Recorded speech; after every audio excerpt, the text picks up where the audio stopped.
학교 시간 끝나고 인사를 개인적으로 다 나누셨겠지만 오늘 손님이 오셨습니다. 몬트레이 교회에서 우리 원낙연 집사님, 오명정 집사님 부부 오셨고요. 또 윤성옥, 이윤숙 집사님 부부 오셨습니다. 잠깐만 일어나 주시겠습니까? 예, 환영합니다. 예, 좋은 안식을 함께 보내게 돼서 대단히 감사합니다. 사실 오늘 우리 교우님들이 좀 빠지셨잖아요. 그래서 너무 허전하다 싶었는데 참 우리 하나님 좋으신 하나님이십니다. 예, 또 이 빈자리를 멀리서 이렇게 채워주셔서 너무 감사드리고요. 또 함께 예배하시고 또 파틀락 시간에 같이 교제 시간을 나누도록 이렇게 하겠습니다. 함께 기도하시고 말씀 보겠습니다. 하늘에 계신 저희들의 아버지, 오늘 주님께서 우리를 부르시니 참으로 감사합니다. 정말 안식일의 그 큰 의미가 우리 가운데 함께 하셔서 우리가 살아도 주를 위해서 살고 죽어도 주를 위해서 죽을 수 있는 그런 용감한 믿음의 용사로 우리를 불러 주옵소서. 오늘 주님께서 직접 말씀하여 주시고 또 우리의 마음을 만지셔서 결심하는 그러한 한 시간 될 수 있도록 주여 도와주시옵소서. 예수님 이름으로 간절히 기도하옵나이다. 아멘.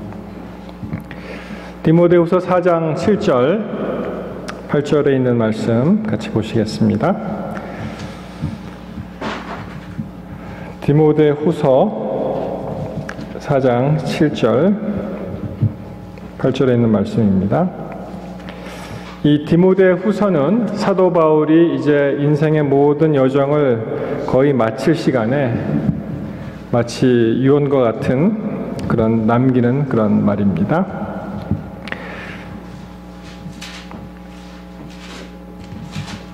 내가 선한 싸움을 싸우고 나의 달려갈 길을 마치고 믿음을 지켰으니 이제후로는 나를 위하여 의의 면류관이 예비되었으므로 주 곧 의로우신 재판장이 그날에 내게 주실 것이니 내게만 아니라 주의 나타나심을 사모하는 모든 자에게니라. 오늘 말씀 제목은 인생은 마라톤입니다. 인생은 마라톤입니다. 라는 말씀 제목으로 함께 은혜 받고자 합니다. 여러분, 이런 말이 있죠. 끝까지 참는 자가 승리자다. 끝까지 기다리는 사람이 결국은 승리한다. 이런 말이 있고요. 또 그 셰익스피어의 그 플레이에 보면은 All's well that ends well 이런 말이 있습니다. 끝이 좋으면 다 좋다. 그런 말이겠죠. 여러분, 용두삼이라는 말도 있습니다. 시작할 때는 아주 거창하게 커다랗게 시작하지만 끝날 때는 그냥 흐지부지 되는 일이 참 얼마나 많이 있습니까? 물론 시작도 중요하고 끝도 중요하죠. 여러분이 단추, 그 남자들이 이제 와이셔츠 같은 거 입으실 때 보면은 단추하고 이제 그 단추 구멍이 서로 엇맞아서 이제 시작되면은 계속 그럼 이제 이상한 형상이 되죠. 그래서 이제 저는 이 밑에서부터 이제 올라갑니다. 밑에서 딱 맞추고 이렇게 올리면은 거진 실수함이 없어요. 그리고 또 중학교 때 제가 자주 듣던 말이 이런 말이 있었어요. 우리 선생님이 뭐라고 말씀하시냐면은 너희들이 아무리 바지를 열심히 입어도 나중에 탁 끝까지 입은 다음에 혁대를 탁 두르고 그렇게 하지 않으면 그게 어떻게 됩니까? 바지가 흘러져 내려간다. 그래서 유종의 미를 잘 거두어야 한다.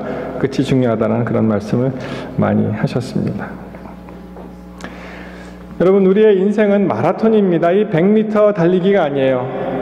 막 100m 러쉬가 아니고 인생은 길게 또 전체적으로 보아야 되는 그런 마라톤과 같습니다. 이 사도 바울도 말씀하시기를 이 헬라 문화의 그 올림픽, 여러분 아시죠? 올림픽, 이 경주, 이 사도 바울의 그 서신서에 보면은 이 경주하는 자의 그런 표현이 많이 나옵니다.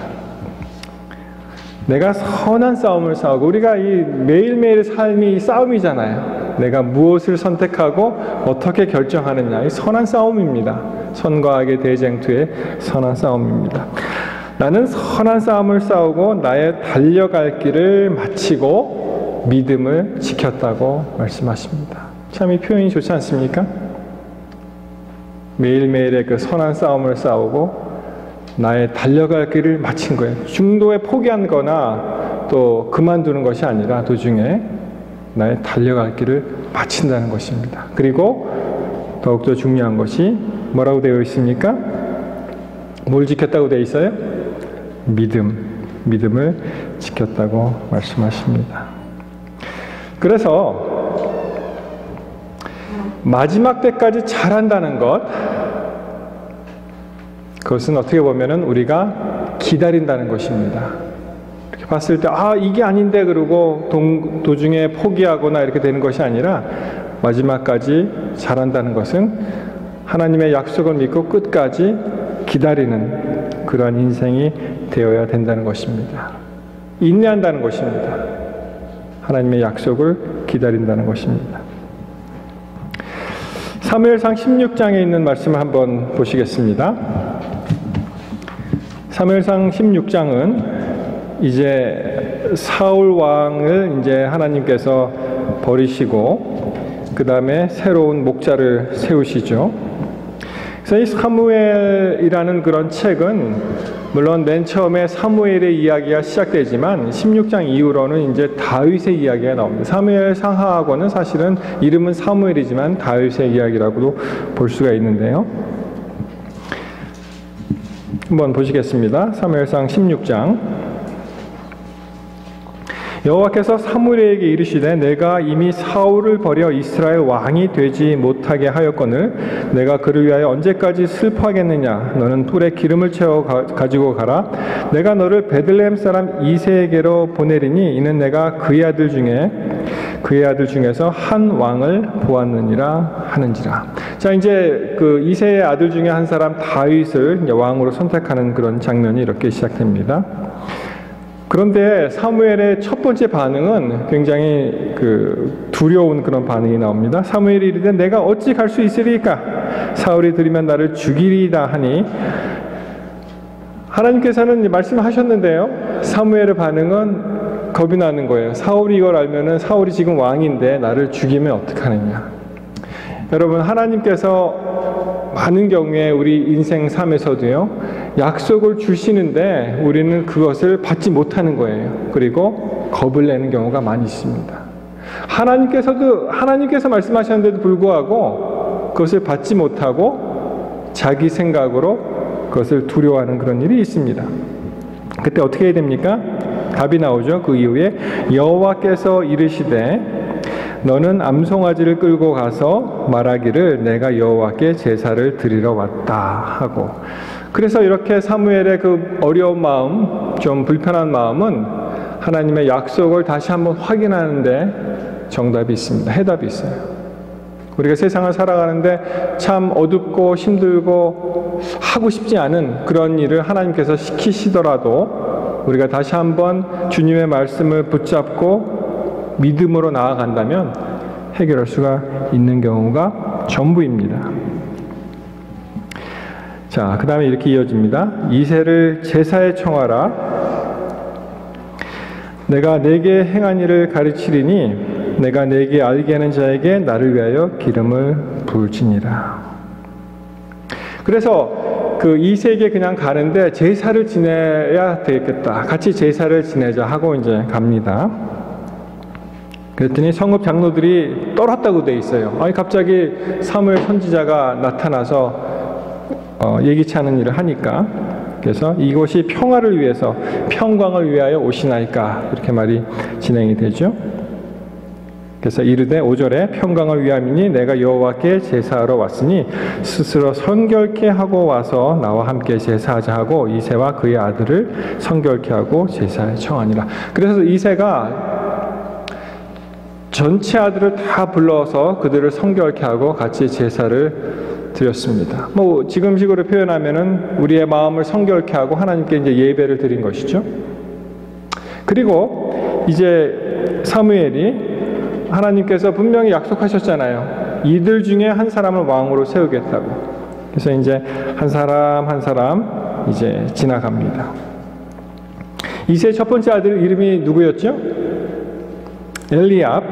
6절에 보시면은 그들이 오매 사무엘이 엘리압을 보고 마음에 이르기를 여호와의 기름 부으실 자가 과연 주님 앞에 있도다 하였더니.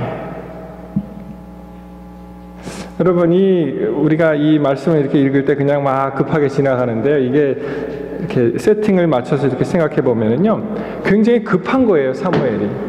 우리의 매사가 그렇습니다. 많은 경우에 하나님께서 약속을 주셨지요. 그러면 빨리 그게 이루어지기를 우리는 바라는 거예요. 그래서 이제 장자가 탁 나타났는데 정말로 키가 준수하고 잘생기고 사무엘의 마음에 쏙 들었습니다. 아, 저 사람이 바로 그 사람이겠구나. 마치 사울 왕과 같은 그러한 그 장자가 나타났던 것입니다. 그래서 이 사무엘의 마음에 이 사람이 그 사람이겠구나 이렇게 생각을 했어요. 그러나 7절에 보시면은 하나님 생각은 다르셨습니다. 여호와께서 사무엘에게 이르시되 그의 용모와 키를 보지 말라. 내가 이미 그를 버렸노라. 내가 보는 것은 사람과 같지 아니하니 사람은 외모를 보거니와 나 여호와는 무엇을 보신다고요? 중심을 보신다고 말씀을 하셨습니다. 여러분, 외모가 중요할까요? 사람의 중심이 중요할까요? 중심이 중요하죠? 근데 외모도 중요해요, 사실은. 외모도 중요하고 중심도 중요합니다. 하나님께서 분명히 중심을 보신다고 말씀하셨죠? 우리 사람들은 외모도 봅니다. 맞습니까? 중심은 안 보이잖아요. 우리가 사람 그 깊은 속을 어떻게 알 수가 있겠어요? 우리는 외모를 봅니다. 그래서 외모도 중요한 거예요. 우리 옛말에 신원섭한 얘기 아시죠? 그 사람의 됨됨이를 보기 위해서는 용모죠. 신장, 우리의 몸 겉으로 나타나는 그런 모든 것입니다. 말하는 것, 글씨 쓰는 것, 판단하는 것. 그것을 보고 사람을 우리가 판단하게 됩니다. 사실은요, 우리가 중심에 올바르게 선 사람들은 그것이 겉으로 나타나게 되어 있습니다. 겉으로 나타나게 되어 있어요. 우리가 진실로 하나님의 아들로 부름을 받고 우리의 모든 인생을 다 하나님께 드렸다면 우리는 정말 기쁜 마음으로 찬미하고 예배할 수 있습니다. 여러분, 우리가 간혹 생각하기를 왜 나는 예수를 마음의 구주로 모셨지만 아직도 내 신앙이 이렇고 나의 이 행동은 이렇고 나의 사상은 이런가? 그것은 참 생각해 볼 필요가 있습니다. 왜냐하면은 진정 예수님을 만나지 못했기 때문에 그래요. 마치 물 끓는 주전자 아무리 이렇게 눌러도요, 증기기관이 그렇게 나온 거잖아요. 누른다고 눌러집니까? 나오게 돼 있어요. 우리의 이 정말 걷잡을 수 없는 그러한 이 기쁨이 우리 마음에 있다면 그것이 밖으로 나오게 되어 있는 것입니다. 그래서 우리는 물론 중심이 더 중요하겠죠. 그렇지만은 밖으로 풍겨 나오는 그 외모도 상당히 중요하다고 그렇게 생각을 합니다. 여기서 포인트는요, 사무엘이 급한 거예요. 엘리압이 나왔으니까 저 사람이다 이렇게 생각을 한 겁니다. 하나님께서는 그를 세우지 않으셨습니다. 그 다음에 아비나답을 불렀습니다. 그러나 여호와께서 택하지 않으셨어요. 그리고 세 번째로 산마를 지나가게 했죠. 그래도 택하지 않으셨습니다. 그 다음에는 이름이 나오지 않습니다. 그리고 그의 7 아들을 다 사무엘 앞에 지나가게 하였다고 그렇게 말씀을 하십니다. 그런데 이제 이 사무엘이 불안하고 초조해졌어요. 왜냐하면 하나님께서 약속을 주시고 말씀을 주셨는데 전부 아니라는 것입니다. 자, 우리 생활에서도 하나님께서 분명히 약속을 주시고 준비하시고 계획을 말씀해 주셨는데 우리 앞에서는 그게 안 보이는 거예요. 여러분 어떻게 하시겠습니까? 나는 분명히 하나님을 믿고 약속을 믿는데 그게 지금 내 이 순간 내가 있는 이 현재에 그게 나타나지 않는다는 것입니다. 그러나 여러분, 우리가 기억해야 될 것은 하나님께서 말씀하시는 그런 모든 말씀, 하시는 모든 예언, 모든 약속은 결국은 어떻게 됩니까? 이루어지죠? 믿습니까? 이루어지죠? 그것이 오늘 당장 내 앞에서 이 순간에 이루어지지 않았다고 그것이 안 이루어지는 것이 아니잖아요. 그렇기 때문에 미래에 하나님께서 정하신 뜻이 계신 그때 그것이 이루어질 것을 믿기 때문에 오늘 당장 나의 기도 제목이 이루어지지 않았더라도 그것은 이미 이루어진 것입니다. 그것을 바로 하나님의 약속을 믿는 거예요. 부조와 선지자에 있는 말씀을 보면은 엘리압을 만약 취하였더라면 사무엘의 그 급한 마음으로 그는 가혹하고 거만한 통치자가 되었을 것이다. 이렇게 표현이 나옵니다. 사울과 진배 없는 그런 사람을 세우게 됐을 수밖에 없다. 이렇게 나옵니다. 그래서 저는 이 성경의 많은 약속들을 이렇게 읽으면서 또 이 시대에 적용하면서 우리의 생활에 적용하면서 우리가 기다리면 하나님께서 원하시는 이삭이 태어나고요. 우리가 조급하고 이를 그르치고 우리 식대로 그러면은 이스마엘을 얻게 된다는 것입니다. 우리가 기다리면 하나님의 약속의 아들을 얻었듯이 우리가 기다리면 모든 것이 하나님 뜻 안에서 하나가 되어서 그 선물을, 약속의 성취를 보게 되는 거예요. 그래서 우리는 기다려야 된다는 것입니다. 여러분, 한국 사람들은 특별히 조급증이 있는 것 같아요. 어떻게 보면 이게 망국병이라고까지 얘기하는데요. 이 현대 생활이 참 문명의 이 이기와 그런 기기들로 참 많은 이득을 받죠. 동시에 굉장히 우리가 기다릴 수 없게 되었습니다. 리모트 컨트롤 아시죠? 모르겠습니다. 우리 TV 보실 때 마음에 안 들면 어떻게 돼요? 탁탁 누르고 막 바꾸잖아요. 기다릴 수 없는 거예요. 못 기다린다는 것입니다. 이 CF 광고를 보시면 이 사람들의 그 관심을 끄는 것이 한 20초 정도밖에 안 된대요. 또는 길어야 20초, 짧으면 10초. 그래서 이게 프레임이 탁탁탁 진행이 되는 거예요. 한 장면을 계속 찍을 수가 없는 것입니다. 사람들의 관심을 잃어버립니다. 그래서 자꾸만 이렇게 바꿉니다. 그런 걸 사람들이 좋아하게 되었습니다. 요즘에 한국 신문을 보면은 그 운전 문화에 대해서 이제 얘기를 많이 해요. 그래서 이제 외국 사람들이 한국 서울에서 운전하다가 제일 먼저 듣는 그런 한국말이 죄송합니다만 그 우리 개의 자제분 얘기하는 거 있죠. 강아지의 다른 표현. 그 얘기를 맨 처음에 듣는다는 거예요, 사람들이. 막 조금만 늦게 가거나 끼어들거나 그러면 그것을 인정을 못 한다는 것입니다. 제가 전에 있었던 어느 교회에 우리 여자 신도님이 이렇게 말씀하셨어요. 집사님이 자기 남편은요 이제 교회 가자 그러고 탁 운전대에 앉잖아요. 그리고 부인이 조금만 늦게 오면 그냥 떠난대요. 그냥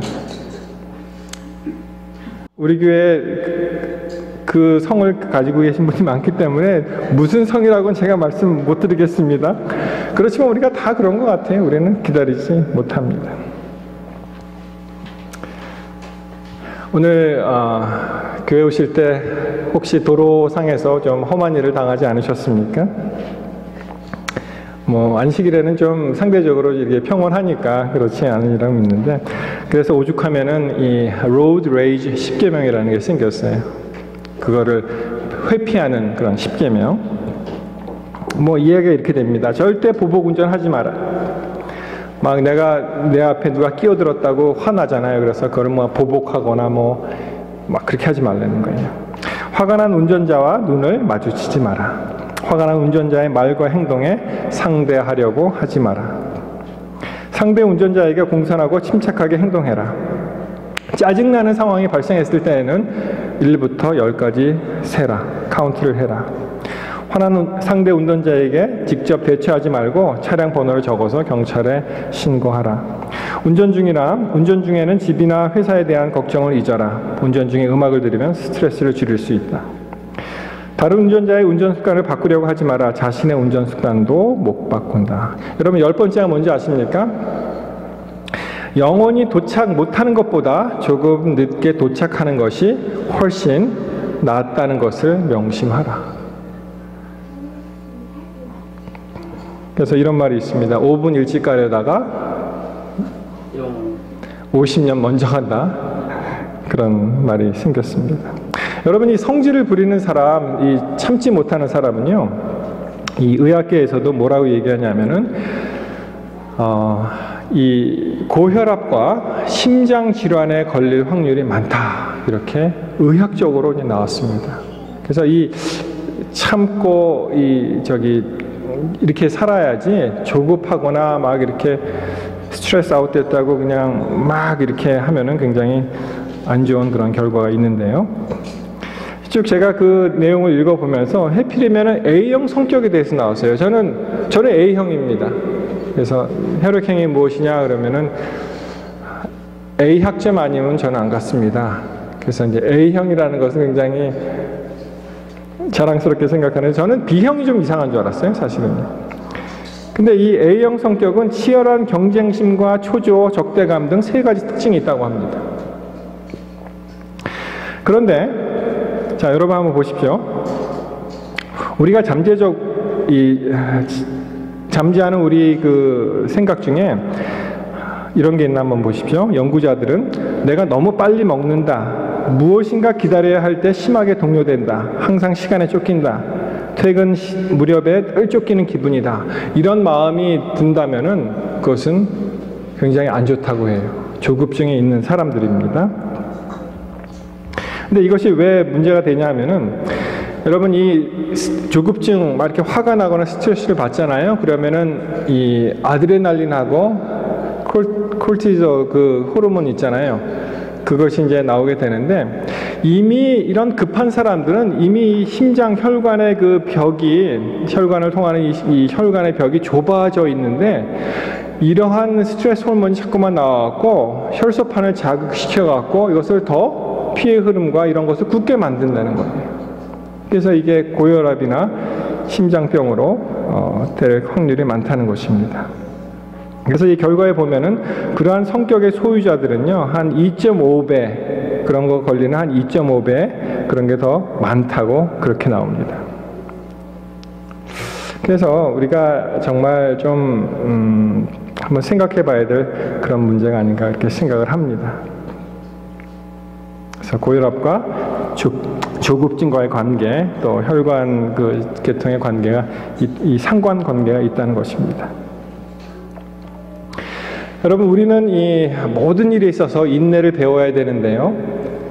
사실 우리가 신앙생활하는 이 교회에서도 인내가 없으면 되는 일이 상당히 없습니다. 여러분 우리가 기도할 때도 인내가 있어야 되죠. 우리가 전도할 때도 인내가 있어야 합니다. 우리가 봉사할 때도 또 인내가 있어야 합니다. 그래서 이 교회 일 중에 인내 없이는 될 수 있는 일이 아무것도 없습니다. 기다리고 참고 그리고 또 자기가 수양이 더 되고 하나님의 뜻을 또 기다리고 그런 일이 필요하다는 것입니다. 여러분 한 유대인 의사가 한 말이 참 인상 깊은데요. 이렇게 얘기했습니다. 하나님은 결코 도움을 늦추지 않으신다. 하나님은 결코 우리에게 필요한 도움을 늦추지 않으신다. 다만 우리가 너무 성급해서 하나님이 도와주실 때까지 기다리지 못할 따름입니다. 하나님의 도움은 결코 더디지 않다. 우리의 품성에 인내가 없어서 그 도움을 기다리지 못할 때가 많다는 것이다. 하나님께서는 도움과 이런 것이 더디거나 지체되지 않는데 우리가 그걸 기다리지 못하는 것입니다. 가끔 이런 생각을 해봅니다. 내가 내 성질대로 살았다면은 내 세계가 어떻게 되었을까? 나를 중심으로 나의 그 연관된 사람들의 세계가 어떻게 되었을까? 그런 생각 안 해보셨습니까? 내가 내 성질대로 그냥 막 산다면 아마 아름다운 일보다는 덜 아름다운 일들이 아마 많이 생겼을 것이라고 생각을 합니다. 아마 엉망이 되었겠죠. 혹시 성경책에 이런 말 없을까요? 참는 자에게는 복이 있나니. 그 다음에 뭐가 들어가면 제일 좋겠습니까? 팔복 가운데 참는 자에게는 복이 있나니. 예, 어느 분이 말씀하셨는데요, 천국이 저희 것이며, 아마 그 말이 참는 자에게 복이 있나니 하면은 그 말이 아마 맞았을 것이라고 생각을 합니다. 여러분, 마태복음 5장 한번 같이 보시겠습니다. 5장 3절, 팔복에 있는 말씀이죠. 지금 말씀하신 대로 천국이 저희 것이며라고 표현이 되어 있는데, 그것은 맨 처음과 맨 마지막이 그렇습니다. 맨 처음, 심령이 가난한 자는 복이 있나니 저희가 천국이 저희 것이며, 그렇죠? 심령이 가난한 자는 복이 있나니 천국이 저희 것이며. 이 세 번역에는요, 그들이라는 표현을 썼어요. 심령이 가난한 자는 복이 있나니 천국이 그들의 것이며. 그리고 다른 내용이 나옵니다. 애통하는 자에게는 복이 있나니, 그 다음에 뭘 받는다고 되어 있어요? 저희가 애통하는 자에게는 위로지요. 온유한 자에게는 무엇입니까? 땅을 기업으로 받죠.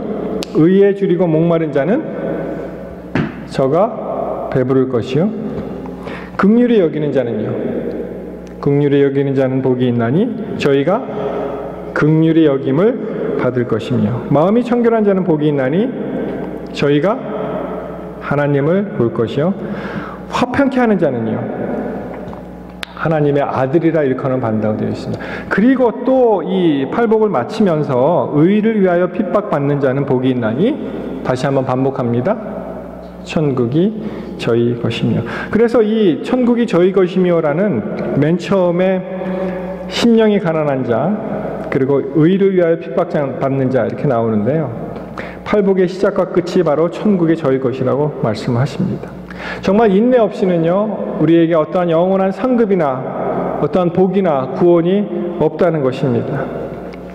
그래서 성도들의 인내가 여기 있나니 저희가 하나님의 계명과 예수 증거를 믿는 자라고, 예수의 믿음을 지키는 자라고 이렇게 말씀하십니다. 계시록 14장 12절에. 여러분, 여기서 인내는요, 다른 어떠한 종교에서 얘기하는 어떤 수행의 도구가 아닙니다. 여기서 인내는요, 인내라는 것은 죄에 대해서는 계속적으로 끝까지 거부하는 것이고요, 그리고 하나님의 약속에 대해서는 끝까지 믿고 기다리는 것이 바로 인내입니다. 그래서 이 심령이 가난한 자가 어떤 사람들입니까? 죄에 물들지 않고 하나님을 정말 갈급하게 찾는 사람들, 심령이 가난한 사람들이잖아요. 그러한 사람들에게 바로 천국이 저의 것이라는 그런 말씀을 주셨고요. 그래서 인내는 이 죄에 대해서 끝까지 거부하는 것을 이야기합니다. 그리고 의를 위해서 핍박받는 자, 그것은 무엇일까요? 하나님의 약속을 끝까지 믿고 기다리는 사람, 다시 인내에 대해서 말씀하는 거예요. 그래서 참는 자는 천국이 저희 것이라는 것이, 저는 그렇게 이해를 합니다. 정말 중요합니다. 우리가 막 어떻게 힘들어서 막 억지로 막 이를 악물면서 이렇게 참는 것이 아니고요, 하나님의 약속을 굳게 믿는 것입니다. 당장 그 사건이 내 앞에서 지금 이 현재 떨어지지 않을지라도, 그래도 그것이 내가 하나님을 믿는 믿음의 자녀로서 언젠가는 하나님께서 허락하신 그때에 바로 나에게 가장 정확한 때에 그것이 이루어질 것을 믿는 것입니다. 이런 말이 있습니다. 겁내지 마라. 겁내지 마라. 아무것도 시작하지 않았다. 기죽지 마라. 끝난 것은 아무것도 없다. 걱정하지 마라. 아무에게도 뒤처지지 않는다. 슬퍼하지 마라. 이제부터가 시작이다. 그러면서 조급해하지 마라. 멈추기엔 아직도 너무 이르다. 우리에게 희망이 있다는 것입니다. 이 조급한 이 세대에 포기하지 말라는 것입니다. 하나님이 계시다는 것입니다. 결국은 하나님의 약속을 믿을 때 그것이 우리 삶 속에서 이루어진다는 것입니다. 사도 바울의 간증, 아까 맨 처음에 읽은 그 내용이요. 정말 내가 선한 싸움을 싸우고 나의 달려갈 길을 마치고 내가 믿음을 지켰다고 그렇게 사도 바울이 고백했습니다. 여러분, 우리가 한 번 사는 인생이잖아요. 한 번 사는 인생.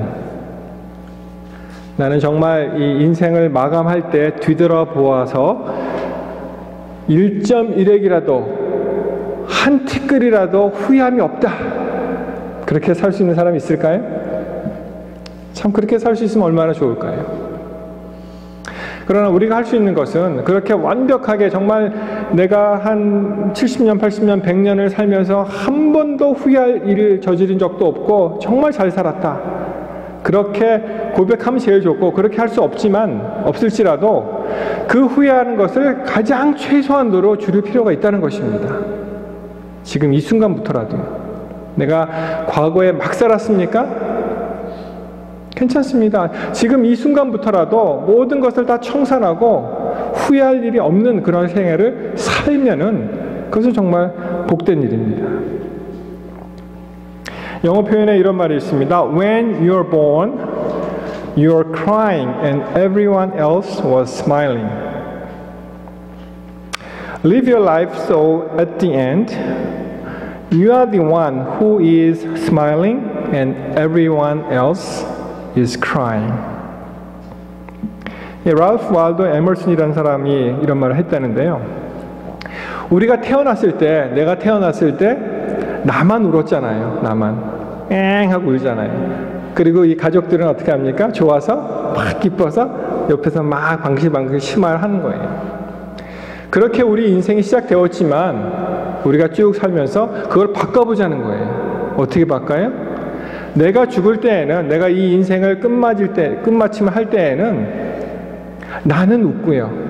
나만 스마일하고 다른 사람은 이 인생을 떠나가는 게 너무 안타깝고 너무 슬퍼서 울 수밖에 없는 그러한 인생을 살라는 것입니다. 우리가 그러한 선한 싸움을 싸우고 나의 달려갈 길을 마치고 나의 믿음을 지키는 그러한 삶을 살면 참 얼마나 좋겠습니까? 내가 선한 싸움을 싸우고 나의 달려갈 길을 마치고 나의 믿음을 지켰으니. 우리의 인생은 정말 무거운 짐을 지고 먼 길을 떠나는 그런 여행과도 같다고 이야기하였습니다. 그냥 이 단시간에 끝나는 게 아니에요. 거기에는 수많은 어렵고 힘들고 예기치 않은 일들이 많이 일어날 수가 있습니다.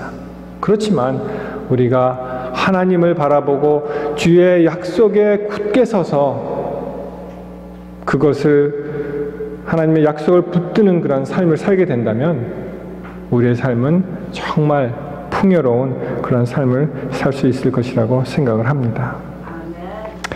사랑하는 성도 여러분, 예수님이 나와 함께 하신다면 우리가 좀 이렇게 크고 작은 일들이 많이 생기고 만나고 하지만 그러나 이 시간이 가는 게 이제 상대적이잖아요. 그렇죠?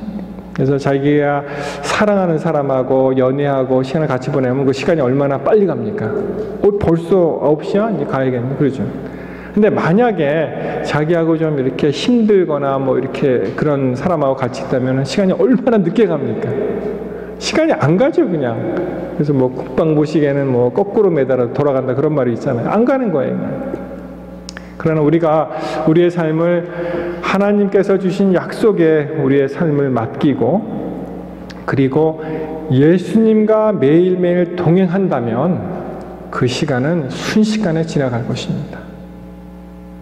여러분, 안식일 맞이할 때 어떤 느낌이 있으신가요? 오늘 아침 시간에 어느 날이 제일 좋아요? 그랬더니 어떤 분은 안식일이 제일 좋습니다. 막 이렇게 말씀하시는 분이 있고, 나는 토요일은 밤이 좋아요. 또 이렇게 말씀하시는 분 계신 걸 보았습니다.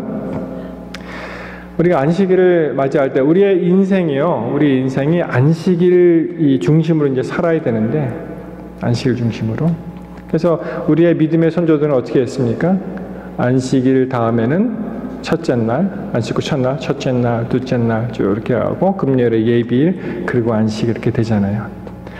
근데 너무 죄송합니다만 어떨 때는 이런 적이 있잖아요. 안식일이 딱 되면 벌써 안식일이네? 그런 말 있잖아요. 벌써 안식일이야 이렇게. 교회 가야지. 그러면 안식일 안 기다리는 거예요, 그분들은요. 그렇잖아요. 벌써 안식일이네 하면은. 안식일을 정말 기다리는 사람들은 어때요, 마음이? 내일이면 안식일이다. 그렇죠? 이틀 남았네, 3일 남았네, 꺾여졌네, 막 이렇게 얘기했잖아요. 그런 인생을 살면 우리가 얼마나 좋겠습니까? 사도 바울이 말씀하십니다. 그가 인생을 되돌아보니까 주를 위해서 선한 싸움을 싸웠다고 고백을 합니다. 자기의 달려갈 길을 완주했다고 고백을 합니다. 중도에 포기하거나 그만두지 않았다고 또 고백을 합니다. 그리고 더욱더 중요한 것은 그가 오늘 우리가 가진 이 믿음을 끝까지 지켰다고 고백을 합니다. 수많은 인고의 세월을 보냈겠죠. 그렇지만 그는 끝까지 하나님 앞에서 경건한 그런 삶을 살게 되었던 것입니다. 그리고 그 이후에는 예수 그리스도만 만날 날만 남은 거예요. 근데 그날이 어떤 날입니까? 벌써 안식이다 이것이 아니고, 정말 이제 예수님 만나는구나. 예수님 벌써 오셔? 나 준비 안 됐는데? 한 10년 후에 오세요, 예수님. 뭐 이런 분 계세요, 혹시? 그것이 아니고요. 그에게 의의 면류관이 준비된 그러한 기쁜 날입니다. 근데 자기에게만 그런 게 해당되는 것이 아니라 예수 그리스도를 사모하는 모든 사람들에게 그것이 해당된다는 것입니다. 사랑하는 성도 여러분, 인생은 100m 달리기가 아닙니다. 우리는 마라톤과 같은 그런 긴 여정이 있습니다. 결코 서두르지 마십시오. 조급해하지 마십시오. 그러나 하나님의 약속을 끝까지 붙들게 되시기를 바랍니다. 주께서 함께 하시는 그러한 인생, 아무리 길더라도 그것은 순식간의 일이라는 것을 생각하게 되시기를 바랍니다. 예수님 곧 오십니다. 끝까지 믿음으로 승리하는 저와 여러분이 되시기를 바라면서 말씀 마치겠습니다.